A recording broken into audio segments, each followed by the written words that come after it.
My name is Val Campbell, and if you're new to the Saturday morning show, welcome, welcome. I'm from the Seattle, Washington area, and I'm here today with my partner in crime, Brad Kranz, and my forever buddy and best friend, Shelly Reynaud from Connecticut, Rhode Island, Mystic, wherever. You know, she'll introduce herself. So, Brad, why don't you introduce yourself, and then let's have Shelly go, and then we're going to turn a lot of this over to her today because she's the star. Yeah. I appreciate you being on. I'm Brad. I'm actually from Nebraska. No, I'm actually here in Seattle. No smoke, no chop, no stuff going on today that I'm aware of. But yeah, great to be here, Shelly. Thanks for coming back. You had some great information last time, so I'm excited to hear what you want to say about supplements and that today. So thanks for being here. Sorry about that. I had some feedback. Shelly, go ahead. Well, if we're doing the T-shirt thing, I'm from New England where we have lobster. Ooh.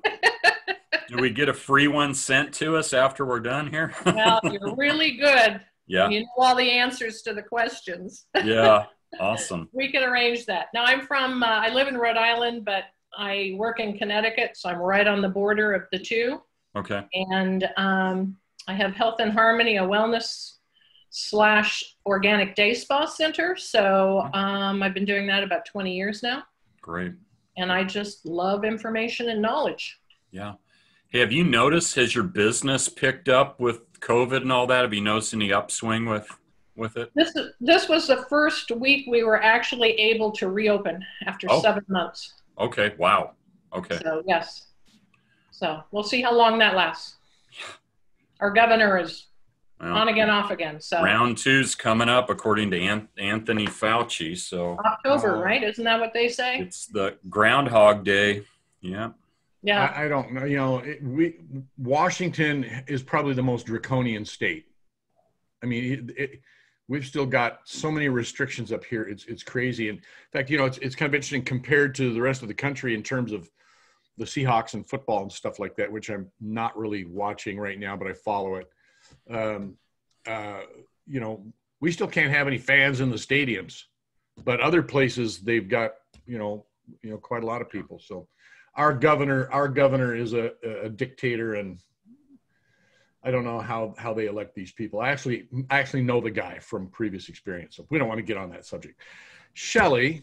Yes. You had joined us a couple of weeks ago, about 3 weeks ago, right? And we got into the discussions of nutrition, and this is an area where you have subject matter expertise in your industry. And I would love to have you just kind of take this away and lead us through this process, because I know you've been preparing some good stuff here.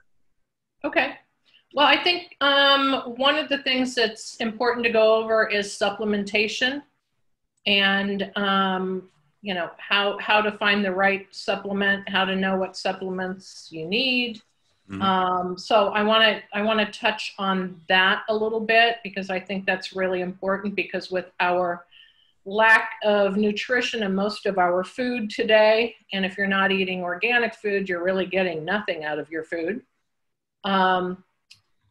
You have to be really careful with the glyphosate that's in the food, watching out for GMOs. So really you should be eating only organic food to get any nutritional value. But even with that, we're finding that some of that isn't, you know, up to standards from you know, when our grandparents were farming and what we were getting back then. So we have to supplement.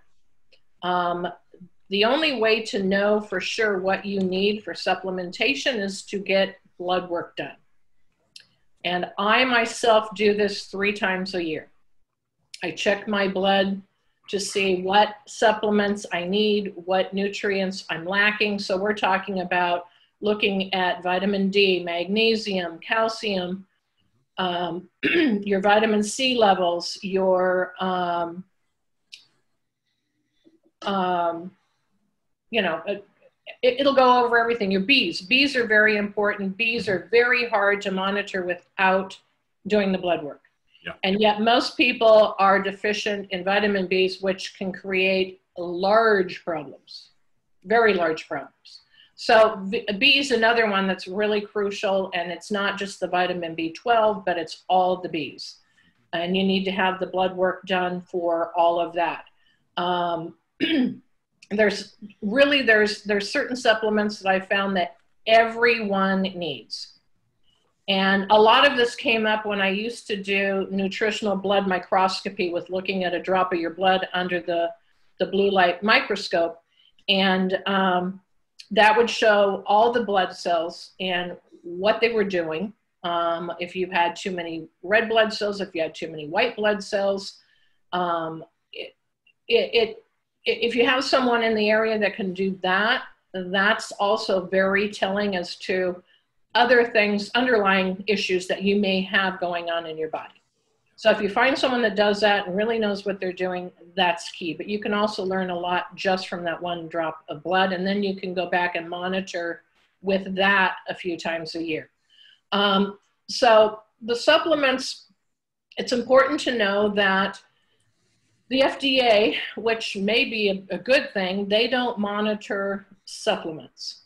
But you still have to know quality and quality control of the supplements to know that you're not just getting a sugar pill.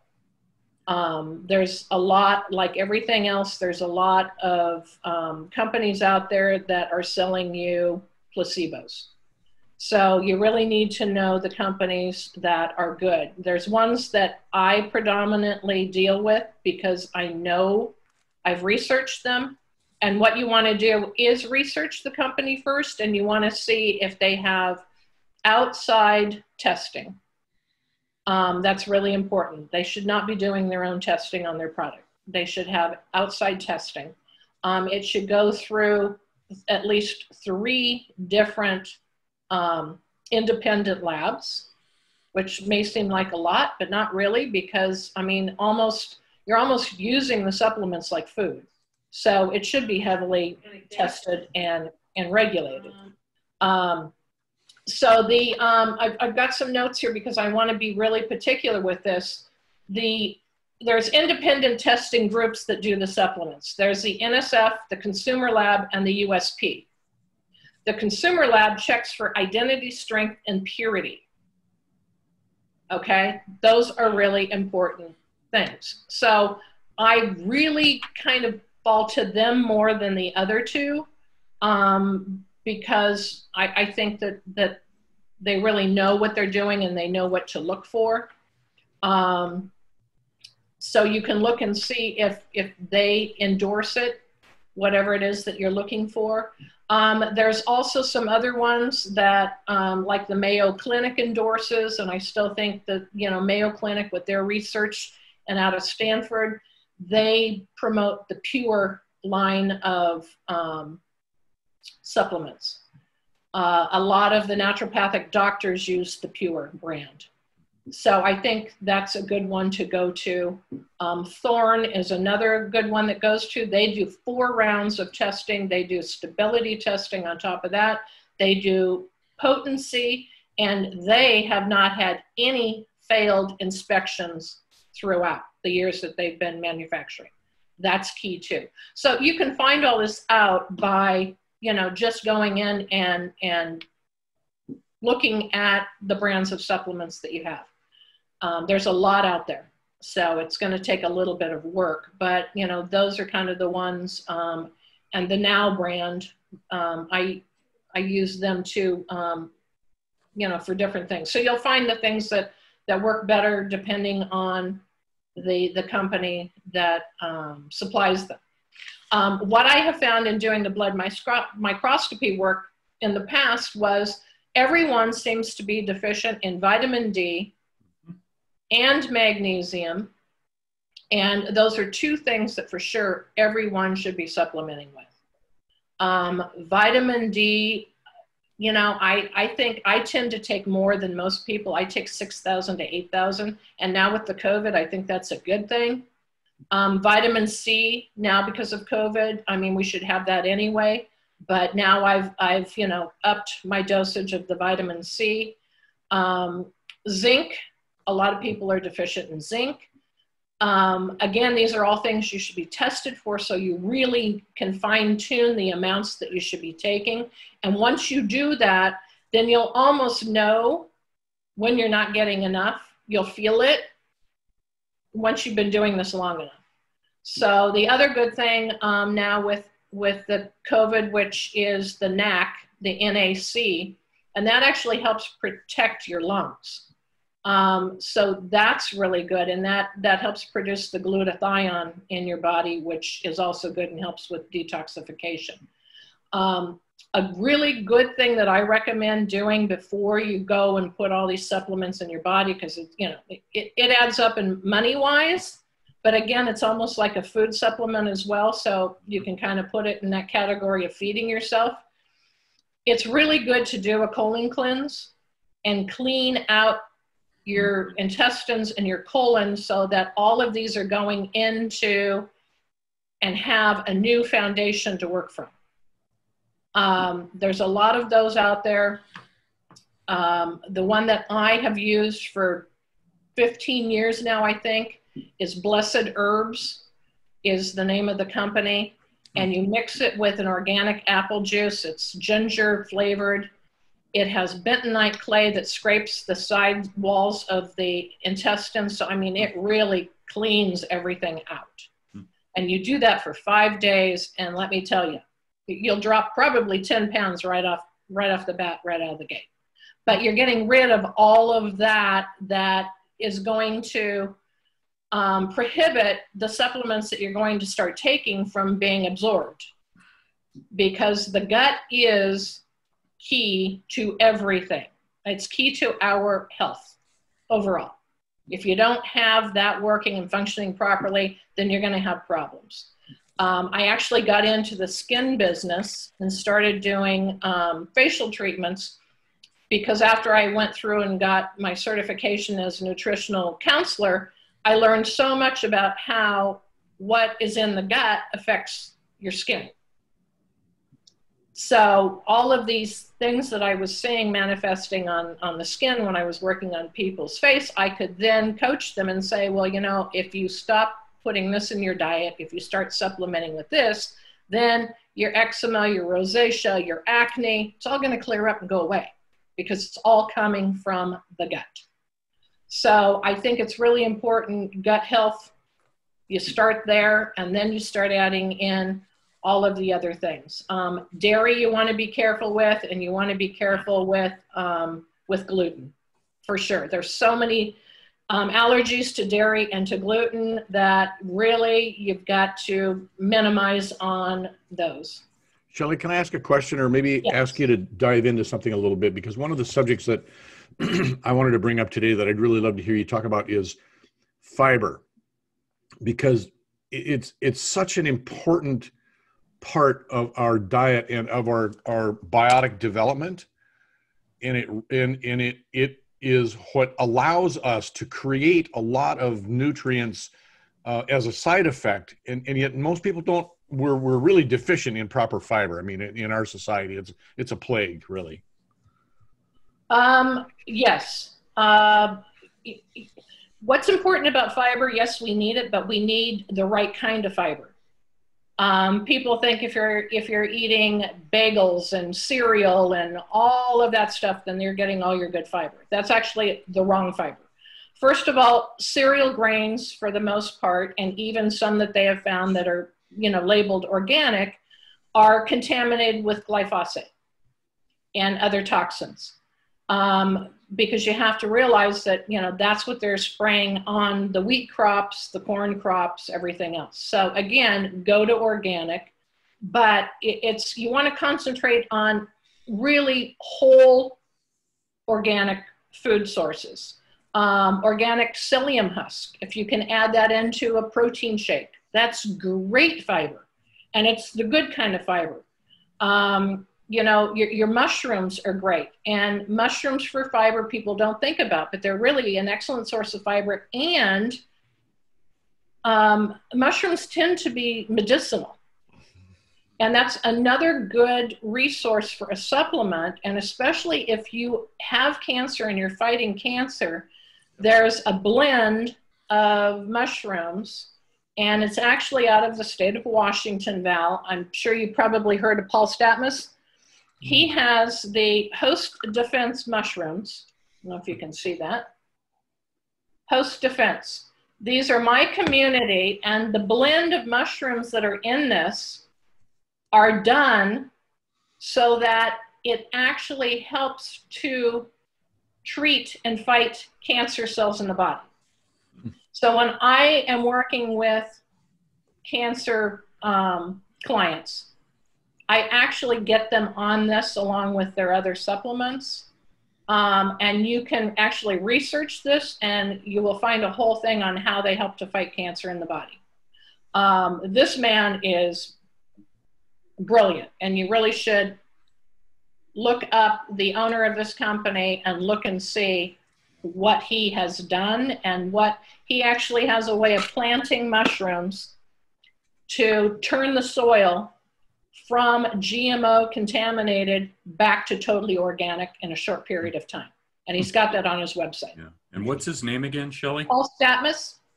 Spell that last name. If you go, I'm not sure if I have the correct spelling of his last name, but if you go to Host Defense, that's his company.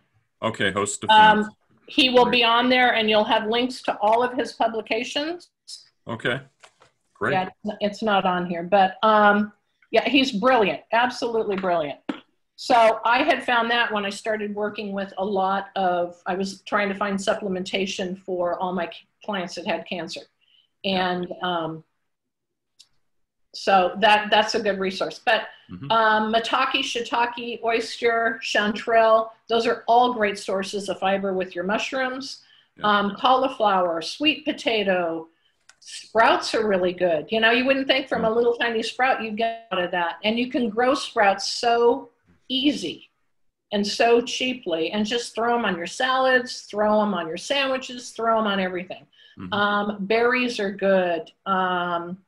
Almonds are a really good source, and that's something that you should just, you know, keep with you at all times. Just raw, natural, organic almonds, and just munch on those throughout the day. As health and wellness researchers have done deep dives into different populations to try and figure out why is this population of people so much healthier than others, and there have been certain key things that have popped up, you know, in that research, and one of those is fiber and the way that it unlocks your immune system. And it's, you know, often with the human body, you wouldn't think these two things would be connected. But the ability of the fiber in your gut and the way that it ferments and the way that it acts with the biotics to turn your immune system on is a big deal. And a lot of these populations are relatively primitive, and they eat a lot of, you know, beans and things like that you know, create a lot of fiber. And I had to laugh.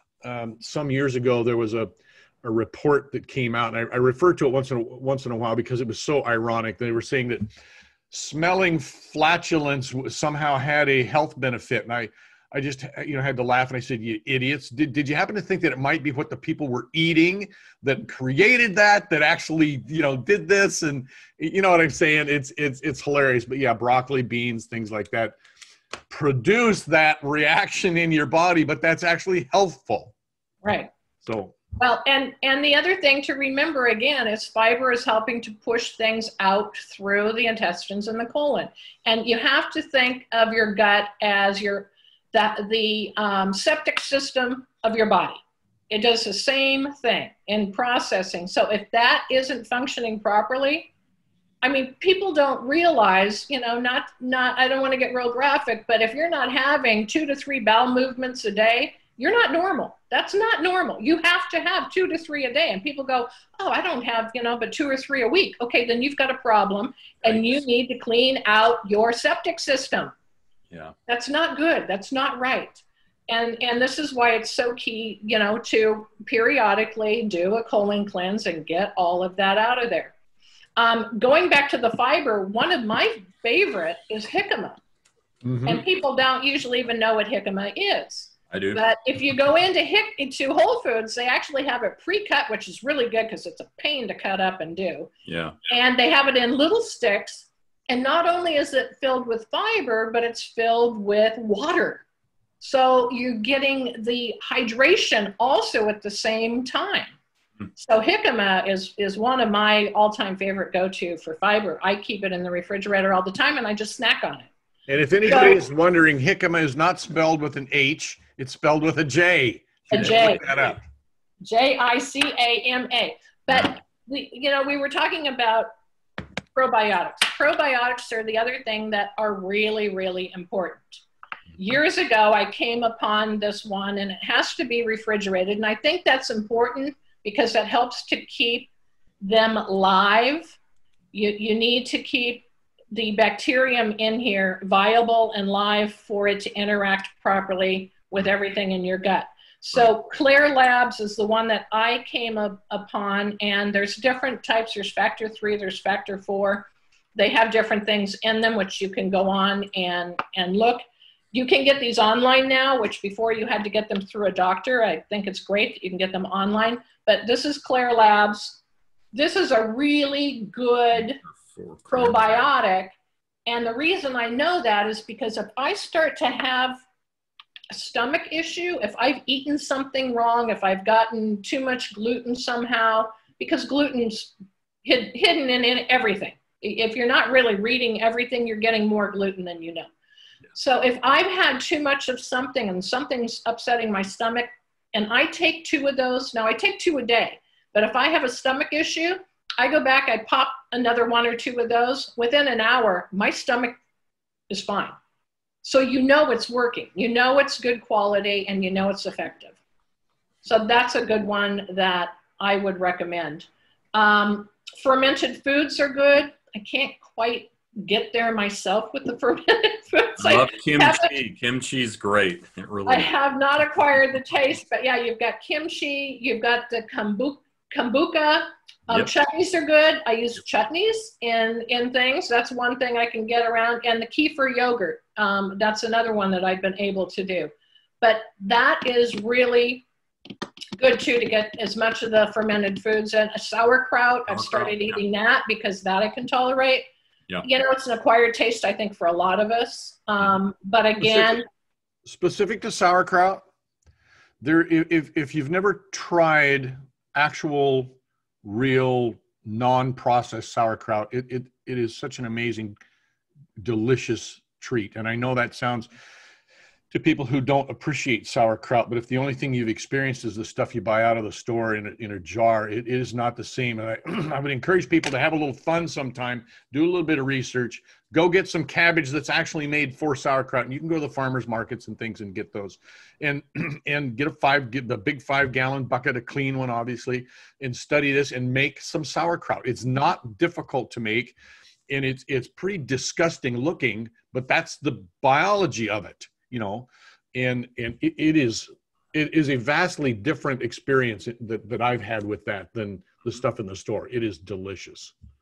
The stores I've found recently in the past couple of months are actually in the produce section now.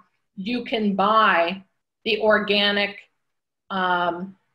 sauerkraut that has more fermentation in it and get it in a bag. And of course you have to use it within the time frame to get the benefit of it. But it's great now, instead of buying it off the shelf in a jar, which is really not the kind that you want to use. Because it really the canning process kills the biotics. Yeah. It's not, that's part of what the value of it is, and it's gone. Yeah. So they have that now in the bags in the produce, which, it's great. Take that, get some organic, chicken sausage and throw it together as a meal and get your sauerkraut that way. I mean, that's what I've got my granddaughters finally doing, to get the sauerkraut in them, and they like it because they get the chicken sausage with it. So that's another good one. I think it's important to know there's things that we want to stay away from, and you have to look for in your food supply. And you have to look for, unfortunately, in a lot of the supplements, and that is the aspartame, the sweeteners, the chemically produced sweeteners. Yep. So if you're not using a stevia, then, it's probably a manufactured poison sweetener. They keep changing the name of it, thinking that they're going to fool us, but NutraSweet, everything that you see along in the bags when you go into the restaurant, that's along with the sugar in the pink bag, the blue bag, the yellow bag. Those are all sweeteners, and they're highly, highly toxic. You want to stay away from those, and you want to read and make sure that those are not in your supplement, because the companies that are selling really the supplements that are not viable, that are just a sugar pill, they'll have the sweeteners in there. They should not be in a supplement. So you need to be careful of that. And these are what people don't understand. And everything that's sugar-free, diet, all of that, non-fat, they all have these chemical sweeteners in there. This is what causes cancer. This causes brain tumors. You know, all those diet sodas, all that crap, it's poison. It's actual poison. You don't want it. I have a good friend of mine that started as a client with me 20 years ago when I first opened, had all of these issues, couldn't figure out what was wrong. She had a brain tumor, and it was caused by sweeteners. She drank so much diet soda every day. And, you know, now she's out there as an activist saying, you know, you cannot drink diet soda. It'll kill you. It'll give you a brain tumor. You're almost better to drink like a regular Coke than a Diet Coke. Absolutely. That's not good, but it's like, yeah, the diet. And I'll even say, as far as, you know, beer, those, you know, low carb light beers have chemical in them too. You're better. It's just, it's in everything. Yep. Yep. You really have to read. Yeah. Read the labels. It takes longer, but you know what? You'll be better off for it. You'll be healthier in the long run. Yeah. But I've noticed that they, even now with ketchup, they're putting aspartame in ketchup. I mean, everything. They're sneaking it in, everything. They must have an abundance of it they're trying to get rid of. So they're putting it in everything. So that's the other thing I would warn people is read your labels. Make sure that everything you're getting is real food, not chemical. And be careful of anything that's commercially marketed as being artificially healthy. I don't know how to say this without, you know, saying the wrong thing, but if it's like, you know, the low fat version, the no sugar version, the this or that, those are marketing things. And to try and market into that, they're taking out natural things, they're putting in unnatural things, and your body's not designed to digest those unnatural things. And so in order to get rid of them, if it's not something that your body can eliminate, it has to convert it into something else and store it someplace in your body. And this is a really, really not good thing, because now your body's trying to deal with something that doesn't belong there. It wouldn't occur in nature, and it wasn't designed or evolved to be able to deal with that.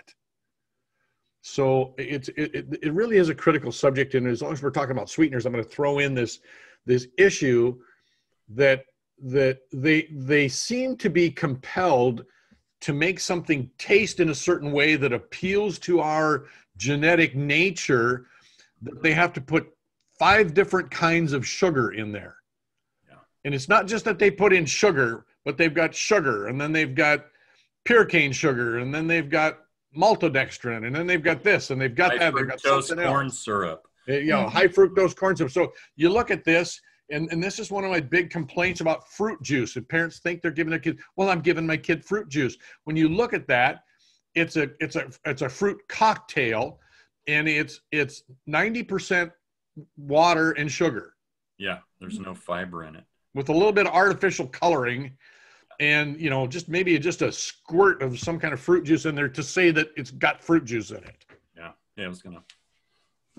Hey, Shill, I want to just, maybe you could talk about this, but I know just from my research, when I found out, was diagnosed with cancer, and I started researching and reading stuff on, you know, the metabolic approach to cancer, I was blown away. But just, I mean, number one, the amount of sugar in our diets as Americans is mind-blowing. But I found, you know, cancer cells ingest sugar, you know, all kinds of a sugar, and they do it at a rate that's like 50 times faster than healthy cells. And that is what helps to feed those cancer cells and make them grow. So if you're being fed, have a lot of sugar in your diet, and you have cancer, you are feeding your cancer cells and make them grow. And I would probably say 95% of the oncologists out there will not mention that you need to watch your sugar intake if you are a cancer patient.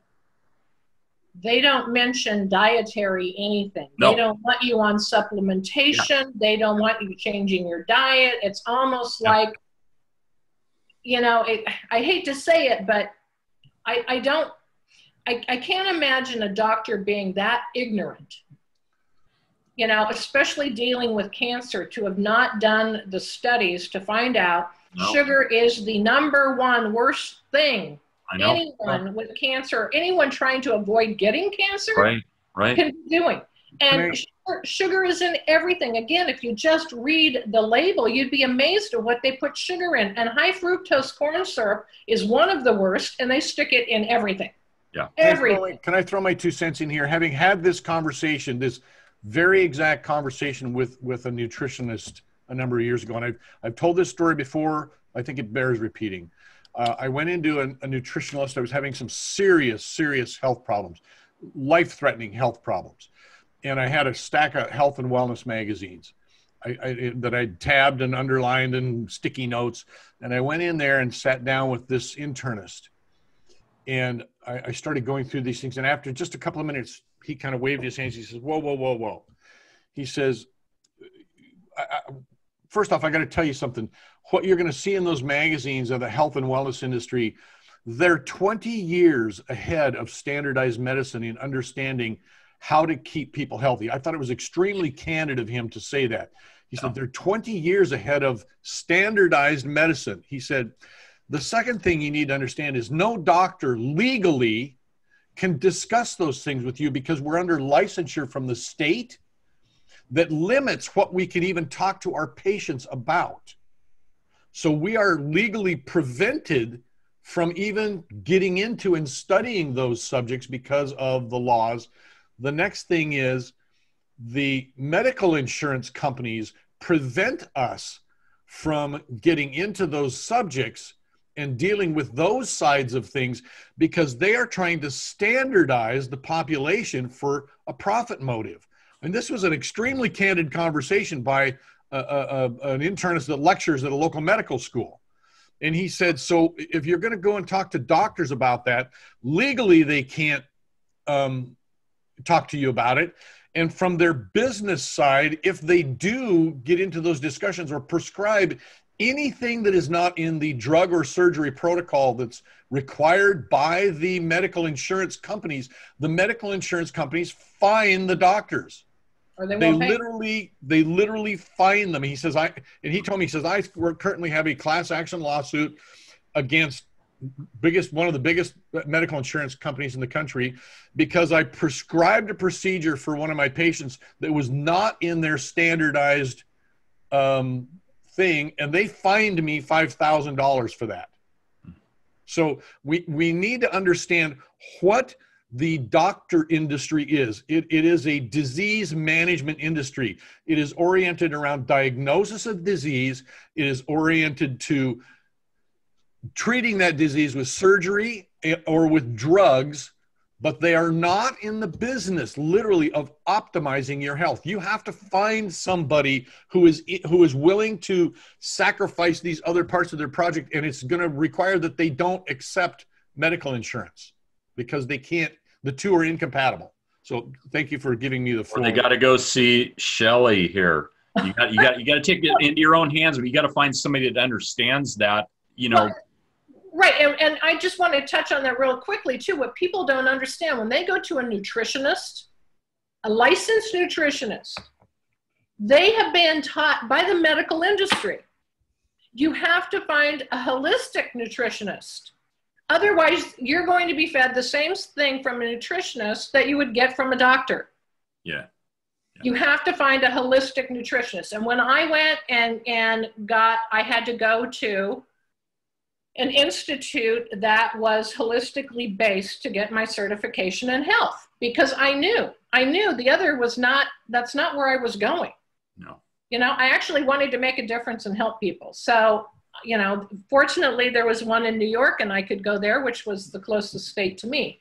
But And it changed my life. I mean, it changed how I look at health and wellness and disease and everything else. So I think that's key. You know, you can't just pick out a nutritionist. Right.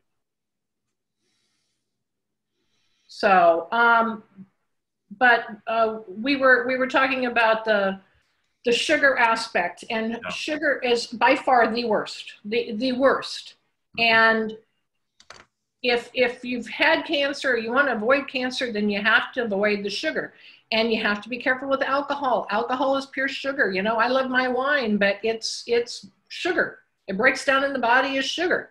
Right. So you have to think about, you know, how everything is once it hits your system and how it's broken down and what that's doing to your cells. Yeah. And sugar is by far the worst. Yep. I will attest to that. So stay clear of it. But for people with cancer, I was just amazed that more people aren't aware of it, that there's so much ignorance, that I've even had my nutritionist, who's a clinical nutritionist from a holistic standpoint, that doctors telling people that your diet doesn't matter. And it's like, that's almost negligence. And if you've got cancer and you're down slamming down the Starbucks Frappuccinos or whatever, and I've seen people do that, and it's just like, yikes, you are not helping your cancer. You're going through this treatment, radiation or chemo, but yet you're putting this other crap into your body, sugar, and it's bewildering. Yeah. Yep. So scary. So if somebody is really interested in developing their knowledge and awareness of health and fitness and wellness, one of the things that I recommend is to check around, if you can find a bookstore anymore, because a lot of them are out of business now, but go in the magazine racks and look through the offerings there, or go online and look through the offerings. Subscribe to a couple of well-regarded health and wellness magazines and just start reading these things, raising your awareness. Yep. Outside of that, and the three of us have talked about this before, having a team, have your team, know who those people are. You know, you need a chiropractor, you probably need an acupuncturist, you need a nutritionalist. And I know that this is not the normal thinking, but if you think of yourself as like an athlete, because you are in the business of staying healthy and alive, that's your number one thing, right? It should be, you know, one of the number one things in your life. You kind of need coaches. You need somebody to work through that, especially as you get older. Yeah. And partly what I'm suggesting is to be deliberate. If you want to more dialogue about this, you can drop messages for us here, but having a plan, having a health plan is one of the most important things in your life. If you don't have a relationship plan, if you don't have a spiritual plan, if you don't have a health plan, I know I'm a planning kind of guy, but I see people just going out there doing everything. They just do something to excess, and you're thinking, how did that, you know, how often do they do that? It's just one of those things that comes through my mind. And what you're talking about with wine, for instance, Shelley, it's like, okay, there are some healthful benefits to wine, but you don't necessarily want to drink a bottle at every meal. No, and if you want to drink the wine, go to the red wine, because it has less sugar in it than the white wine. And it's got the resveratrol in it. That's resveratrol, yeah. But try to find an organic one that doesn't have the chemicals sprayed on it and doesn't have the sulfites in it. And you can get sulfite-free wines, but you know, again, it's paying attention and being deliberate about what you're buying and what you're putting into your body, and thinking about it before you go purchase it. So, you know, I think being more deliberate in what we're doing and how we're thinking is good. I can't imagine my mother reading the label on the back of something. Your mom was different, Shelley, I'm sure, but my mom would just go, and if that was what was, I mean, God bless her, but if that was what was being advertised on TV or something, that she would have just grabbed that off the shelf. The generations following that spend a lot more time reading labels, I think. I see people in the stores looking at the back of the labels and things more. And again, that's being deliberate. That's planning what you want, what you don't want. Until I took this nutrition course, until I went to the Institute of Integrative Nutrition, I was terrible as a parent. I mean, I fed my kids anything. You know, we had the Schwann's truck come by and I'd go, yay, get whatever you want, you know? Yep. Yeah, easier for me. Put it in the freezer, thaw it out, eat it. You know, I was all about simplicity. Yep, and mac and cheese and hamburger helper. Changed my whole outlook on everything. You know, and my kids were like, God, I wish you'd done that when we were young.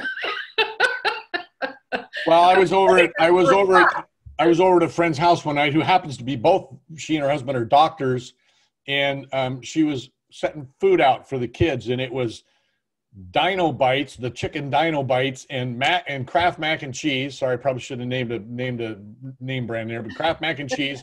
And she grabbed a little frozen edamame and she put like 4 little beans on the kid's plate. That was the vegetable, you know. And I sat and I thought that was kids' dinner at that house, and I just thought, man, that's malnutrition there. But it's simple, it's quick, it's easy. They're stressed, you know. They're both doctors. They're, you know, they don't have time. The microwave. I love it because it's the tasty stuff that our genetics drive us to, but that doesn't mean it's healthy. No. Yep. And then people wonder, you know, why kids have behavioral problems and they have all these issues and they've got whatever, and they don't stop and think about the fact that as they develop the child's gut, as this child is born and going through these different stages, there are stages of also biological development that you need to feed in a natural progression. Yeah. And these things are really, really important. Yeah. Not only then, but they're going to be important 50 years from now. You just don't know it when the kid's 5 and you're feeding them. We're not taught how to eat right, Shelley. You said just learn about nutrition. You're like, whoa, most of us have no idea until we research it, because we're not taught how to eat right. What is good food? And I just could go back to the TV ads. Look at what's advertised on television. It's just ingrained that you go get your Big Mac and fries, or you go to Burger King, or you go to Arby's, or whatever it is, and all these drugs that we're just being bombarded with. No wonder people aren't healthy. They're not eating whole foods. We don't know how to eat right. Well, and I think too, in taking a step back again to the sugar, it's important to realize that it's one of the worst addictions that people have. Yeah. I mean, it is a drug when we look at how highly addicted people are to sugar. But it's been forced on us. It's been put in everything. Yeah. You know, kids, when they're young, they're given candy all the time. I mean, look at Halloween. You know, you go door to door to get candy, bags of it. So it's highly, highly addictive. And it is an addiction that you have to break. And that's why it's hard for people. And if you're I'll give you my example right now, because I've been on a little bit of a buzz here this morning, because I got up and we had some grapes that our neighbors gave us. Phenomenal grapevines over there, kind of a Chablis. And so I juiced a bunch of those and I mixed in a really good vanilla protein into that. And I drank that this morning. I'm not used to having that much sugar. You know, so for about 15 minutes afterwards, I was a little bit like, wow, you know, my eyes were popped open. And you know, they say, I've heard people say, oh no, that's not true about kids being amped with sugar. Oh yeah, because I get jittery if I do something like that, and it was all natural. But grapes have a lot of sugar, right? So, and I didn't drink 3 gallons of it. I just had a glass with some protein in it. But some of these things are healthy, but they carry some other things. But yeah, sugar, you know, if you're not used to eating a lot of sugar, it has that effect on you. Can. Anyway, don't know where I was going with that, but just talking about, you know, balance and eating these things. You know, there's one of the things that people don't often think about is the natural progression of people living in nature. And when do they normally eat a lot of sugar? They eat a lot of sugar in the fall, in whatever their climate is, because it's when the fruits and everything were available. They're eating a lot of sugar. They're also putting on weight naturally going into a winter. That was the whole goal. That's part of the cycle. That's why we evolved to have this hunger and drive for sugar. Same thing for fats. We have a biological drive to eat fats. And so in the past, they weren't that available. 500 years ago, it wasn't that available to be able to get sugars and things like that. Today, they're in everything, and people just can't stop eating it. And the result is all of the obesity and the issues that come along with that. And I don't mean any criticism or degradation, whatever, to anybody that's obese or struggling through those problems. I understand it. I'm overweight. I struggle with my weight, trying to get it down. So I've had to completely limit. It was my birthday not too long ago. Ems wanted to go get a cake. I said, no, sorry, can't eat cake. So we got a little one for her, and I had a bite of it. Sometimes you have to manage those things. You have to make those decisions, because all of that carbs, all those carbs are killing me. It's hard decisions. Yeah. So, boy, we covered a lot of territory here this morning. Blood work and, zinc, metals. Shelley, correct me if I'm wrong, but there are certain forms of some of these metals. The metals are critical, but they have to be in certain forms, right, to be biologically available. Can you talk about that, or am I wrong? No, and I've struggled with the whole metal thing. You have to be really careful with supplementation. They can be real detrimental to the body. You can't combine them with other things. Zinc is you're telling me my mercury cocktail probably is not the best idea? Probably not really good, no. And there's metals in a lot of things. It's in our water. It's in a lot of different things. So you have to be careful. It's in the food. Yeah. And, again, eating organic, watching out for the toxins in the food. We get a lot of this stuff and we don't know it. Yeah. So, it's in a lot of the metals are in the water.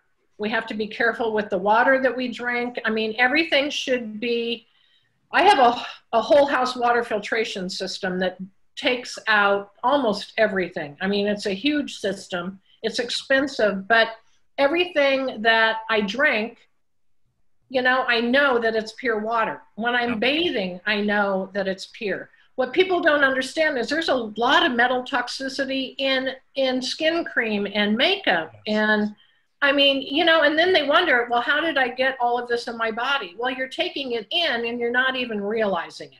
And then the amounts don't take a lot of time to build up. And the thing is, they settle in the brain. Mm-hmm. And that's the hardest place to detox, is the brain. Yeah. But they'll settle in there. And then, I'm sure that's where, Alzheimer's comes from, and a lot of the neurological diseases that we're seeing, it's from all the metal toxicity. But you have to be careful when you're supplementing with it. That I really leave to my naturopath in telling me how much zinc and other things that I need when it comes to that group of supplementation, because it's tricky. Let's talk about metals for just a second. You touched on something that I think is really important, and I think there's a value to people understanding the metabolism of how this works. Your body doesn't eliminate or deal with metals very well. No. And so what it does, for the most part, things like lead, for instance, or some of these other metals, it's got to put it somewhere. And so what it does, it puts it in your bones. It accumulates lead in your bones. And that works relatively well when you're in your 20s, 30s, 40s. But as you get older, your body, the natural progression of your body is to draw minerals out of your bones to feed other functions. That's just a biological process. You can improve that with hormones, and it's why hormone management, biologically identical hormone management in middle-aged and seniors is so critical, because it helps to prevent your body from drawing these bad things out of your bone. And where does it go from there? To a large degree to your brain. It's a big issue. And this is one of the key factors in neurological deterioration in older people is that it's drawing these, you know, problem elements out of your bones and affecting your brain. And I'm lead certified, so this is a big part of that study when you go through that, you know, determining why lead poisoning, why lead ingesting is so bad, is because of what it does, not only currently, but later on. But specifically, you know, silver and zinc. What about colloidals? I swear by colloidal silver. I absolutely swear by it. I have it in my purse. I have it in almost every room of the house. I use it for everything. I drink it. If I feel like I'm coming down with something, then I'll take, you know, I don't even put it in water anymore. I just put the dropper right in my mouth. I'd never heard of this before I came back and visited with you, and you kind of turned me on to it. And this is new to me. Tell me, what is colloidal silver? I don't. Colloidal silver is, and you know, I used to have a company out in Oregon that was making it, and it was the best that I got. And for whatever reason, they were shut down, probably because they had such a great product. Now it's really hard to find a good quality silver. You can make it. It's quite involved with attaching the silver to the water molecule and getting that increment just right. But it's what, before we had penicillin, we had silver. We had colloidal silver. And the term, the blue bloods, that's because people were taking too much silver and turning themselves blue. Okay. That's where the term blue blood came from. Okay. This is something during my nutritional schooling that we were told about this colloidal silver. And ever since then, I always have it on hand. I have fixed burns, second-degree burns with it. I have fixed dog bites with it. I myself cut off the whole knuckle of my thumb. I put it back on, wrapped it in a towel, went to the emergency room, and I poured a bunch of colloidal on it before I wrapped it.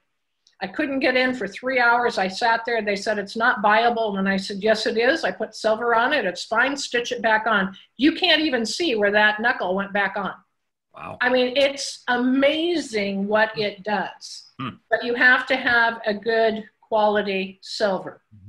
You can't just, again, you know, they can sell you water and tell you it's silver. Right. So you've got to do your research on the quality of that. There's a couple of good ones out there, but I am telling you, it's hands down, you know, instead of penicillin, that's what I use. Who do you recommend? What's a good source for that, Shelley? Do you know offhand? You know, I'll put that up online. I just found a new one, and I just ordered a huge bottle of it. Okay. And I'll actually post a picture of that, or the name of it anyway, where you can get it. But I've had, ever since I lost this great source that I've used for 10 years out of Oregon, it's been hard finding one that I felt really worked. So I've gone through 4 or 5. Okay. And just felt that they weren't doing it. And I found this one just recently. So I'll put that up. I mean, Sovereign Silver is the name of one company. Okay. You know, they're not bad. But I think this other one, I think the parts to billion of the percentage of silver is better. It's more accurate.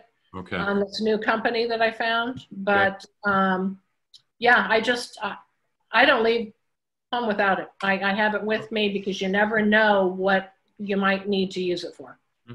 What about colloidal zinc? What's your experience with that? Because that's something we're hearing play a lot now, obviously, with the virus event.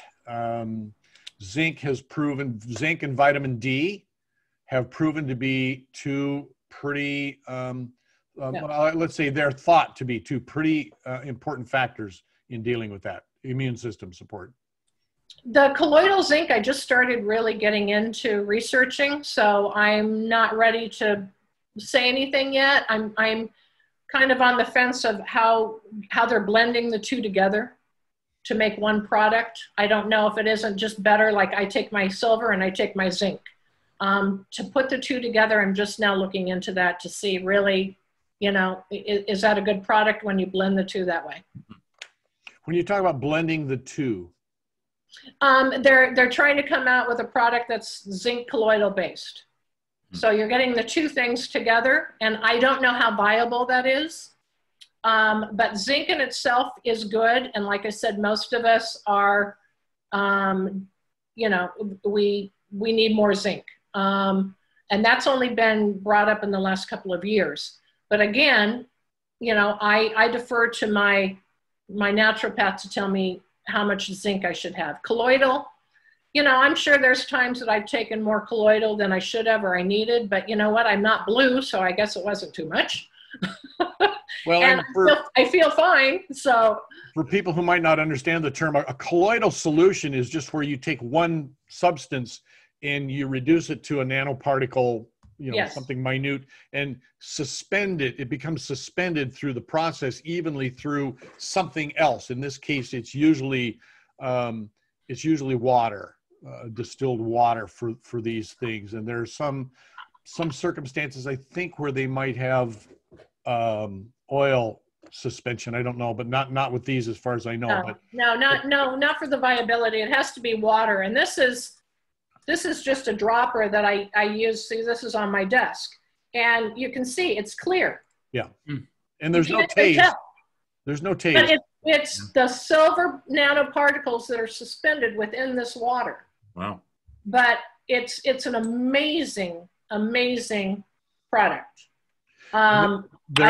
There are some people who are, like I said, who are focusing on colloidal zinc as one of the potentially healthful supplements in boosting your immune system. Of course, this has been out there for years about colds and things like that, right? So there are actually cold formulas that I have some doubts about the effectiveness of, because they're tablets. Almost all of them are a tablet, and I don't know that zinc or silver per se are very effective in tablet form. I think if it's a sublingual, yes, like Highlands is a good one for sublingual tablets. They have a cold tablet that I use that has zinc in it. Their allergy tablets are also great. So Highlands Lab is a good one for sublingual. But if it's not sublingual and it has to break down in your system, forget about it. You're not going to get anything by the time it breaks down. Yeah, no, it has to dissolve instantly under your tongue. You've got to get it into your bloodstream, and it's a lot of these tablets actually pass right through the stomach, and they end up in your intestine, and it's you know, the once per day types of things it's one of the issues with them, is that they just don't break down properly. The bioavailability is not good on those kinds of things, generally speaking. So they have like a shellac coating on them, which some of those do. And I used to call them humorously poop pills, because they just go right through you. They don't do anything, because like you said, they're not breaking down in your body. They're just going right through. So one a day, yeah, you can take it one a day. It's just going to go right through your system. So, you know. Yeah. Here you go. Well, what a great hour this was. And Shelley, I just want to thank you so much for giving some of your valuable time. Thank you so much. You've got family and business again. Business is back now, and a busy life. And I just, I'm happy to share the knowledge. I mean, you know, that's all part of learning, and is being able to share it and help others. So absolutely. My pleasure. Anytime. Yeah. Right. Thanks for joining us again. Really appreciate it. Thanks, guys. You had touched on something just quickly for the prostate. Yeah. Saul palmetto. Yes. And vitamin D are two things that they have found that are very helpful with prostate health. Green tea, drinking green tea, of course. Yep. And again, going back to, you know, doing broccoli, cauliflower, tomatoes. Those are all good foods to help with the prostate. And then Val, you had said something about someone concerned with hair loss. Biotin. Biotin to strengthen the hair and the nails really works. Yeah. It really does work. Biotin. I take it myself, and there's a serum that I have recommended to men over women for hair growth. It seems to be very effective, and it's called Grande Hair Serum. It's Grande hair serum. They actually do a lash serum to rebuild your lashes. And mine got so long that I couldn't wear my glasses, so I had to cut back on it. Yeah, and they do it for the brows. They do it for everything. Yeah, I don't have any problem with that. I have to trim mine every week or so because they just start getting. So it, you know, and if you're doing the serum and you're taking the biotin, I mean, that's what was happening with me, and my hair was going crazy. I was getting it cut every month, you know. So those two things seem to, especially with this Grande hair serum for men, seem to be very effective. But the other thing is detoxing in the far infrared sauna and blowing out whatever is congested and clogging up the hair follicles is huge, because when you're in the sauna, you're going to sweat from your head. And you're going to start unplugging whatever might be blocking that. And to some degree, that is part of the problem, is the toxins get stuck up in the hair follicles. So those were the two things you guys asked me about. A lot of these things come from genetic predispositions, but then what you do with that can have a huge effect. You know, it's, some people have a genetic predisposition for body mass. So now what are you going to do about that? You try and do things to counter that with your lifestyle. And I think that's a lot of what you're talking about. But Shelley, you mentioned prostate, and I didn't dwell on that much this morning, but I'm just going to be transparent and tell everybody that as a former member of a cycling team, not on the same level, but similar to what Lance Armstrong went through, I had an injury. And that developed into a prostate situation that I had to manage. And I went to the doctors. They gave me all the drugs and everything that didn't work. They were not helpful. And the side effects were pretty horrid. But I noticed that when I really increased my greens, green powders, and eventually green tea, the effect was dramatic. It was really significant. The green tea, now I'm not talking about just going and getting a little bag of green tea. I'm talking about I go to the Chinese stores, the Asian stores, and I buy the bags of green tea, and there's a lot of different ones. You can try different ones. They're not horribly expensive, especially compared to drugs. And that was more effective for me than was the drugs that the doctors gave me. Yeah. But I'll tell you something that really was revolutionary to me, and I'm going to throw this out here because it was such a big deal. I happened to hook up with a naturopathic doctor who also was an MD. It's a rare combination. And he has a clinic here in Seattle, and I heard him advertising or talking about something on the radio, so I called him. And he uses what he calls what is called Gaines wave therapy. I don't know if you've ever heard of this or not, but it's a low sonic impact treatment. And I think of it kind of like almost like a jackhammer, like a rotohammer if you're into tools or things like that. And it literally creates this subsonic pulse. And they use this tool right down, where your prostate is. And I had like 6 treatments with this, and it was remarkable. He said, there are a lot of treatments for these things that doctors don't really understand yet that are being developed, and subsonic wave treatments are some of those, because what he says is it activates the healing properties, so that your body starts directing healing to that area. And he said, doing some of these kinds of things, and I had 2 or 3 different injuries of different things that he did things for me that no doctor would ever recommend, but it was remarkable how effective some of these alternative treatments are. Yeah. So I'll just throw that out there. If there's anybody who tunes into this and makes it this far in the broadcast, and if you're having any kind of prostate issues, I would really recommend checking that one out, because it was a big deal. It wasn't the most comfortable thing in the world, but it was extremely effective in increasing the healing in that area. So, great. Anything else, guys? No? I think that's it. Well, the only thing we didn't talk about today was peace on earth. We'll have to leave that for another time. Yeah, we'll get that solved next week. There you go. All right. Love you guys. Thank you so much. Guys. See you Thanks later. again, Shelley. Bye-bye. You're welcome. Bye. Alrighty. Bye-bye.